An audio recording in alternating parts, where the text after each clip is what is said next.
Hello दोस्तों, आज हम आपको सुनाएंगे घमंडी बुद्धिमान शिक्षाप्रद कहानी। अगर आप हमारे चैनल पर नए हैं तो प्लीज हमारे चैनल को लाइक करें, सब्सक्राइब करें और शेयर करें। आज की कहानी एक शिक्षाप्रद कहानी है। इस कहानी में बताया गया है कि कैसे हर शेर को एक सवा शेर मिलता है और एक दिन हर घमंडी का घमंड टूटता है। एक बिजनेसमैन था, वह बहुत बुद्धिमान था। उसका आईक्यू लेवल किसी बड़े वैज्ञानिक जितना था, लेकिन यह बिजनेसमैन अपनी बुद्धि पर, अपनी होशियारी पर बहुत घमंड करता था। इतना घमंड कि वह सामने वाले को अपने आगे कुछ समझदार नहीं समझता था, और जब भी वो किसी व्यक्ति से बात करता तो उसके शब्दों में और उसके व्यवहार में, उसकी लैंग्वेज में घमंड साफ साफ दिखाई देता। उसके ऐसे बातों और आचरण से सामने वाले लोग दुखी हो जाते थे, लेकिन उसे इस बात का कोई फर्क नहीं पड़ता था। उसका बिजनेस अच्छा चल रहा था, फिर भी वो हमेशा दिमाग लगाकर इस बात की फिराक में रहता था कि कैसे वह कम से कम समय में बेशुमार दौलत कमा पाए। एक ब्राह्मण इस बिजनेसमैन का स्कूल टाइम से मित्र था।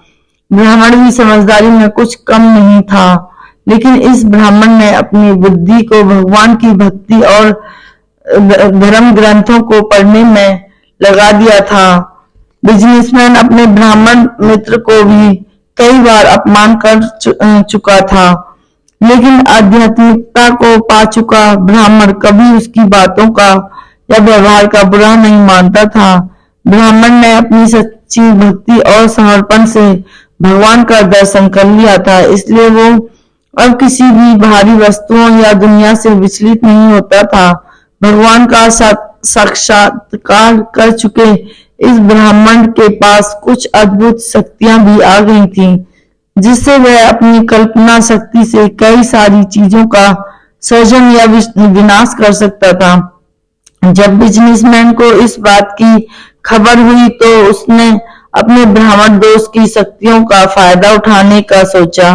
बिजनेसमैन तुरंत अपने मित्र ब्राह्मण के पास पहुंचा और किसी तरह से अपने दोस्त से अपने लिए कई सारे पैसे सृजन करवा सके, इसके लिए युक्ति करने लगा। बिजनेसमैन ने अपने दोस्त से कहा, मुझे भगवान की सीमाओं के बारे में बताओ और वो क्या क्या कर सकते हैं इसके बारे में जानकारी दो। ब्राह्मण बोला, मेरे भगवान की कोई सीमा ही नहीं है। वह जो कर सकते हैं वह कोई नहीं कर सकता। उनके लिए पूरा समुद्र एक बूंद समान है, पूरा हिमालय एक कण समान है, हजारों वर्ष एक मिनट के समान है और करोड़ों रुपए एक रुपए के समान है। बिजनेसमैन इसी मौके की तलाश में था।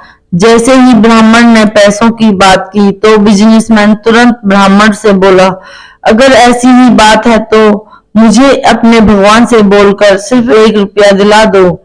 बिजनेसमैन इनडायरेक्टली ब्राह्मण से बोल रहा था कि उसे करोड़ों रुपए चाहिए, जो उसके भगवान के लिए 1 रुपए के समान है। ब्राह्मण ने अपनी आंखें बंद की और ध्यान में बैठ गया। कुछ सेकंड बाद ब्राह्मण ने अपनी आंखें खोली और अपने बिजनेसमैन मित्र से बोला, भगवान तुम्हें 1 रुपया देने के लिए तैयार हैं, बस तो उन्होंने तुम्हें सिर्फ 1 मिनट इंतजार करने के लिए कहा है।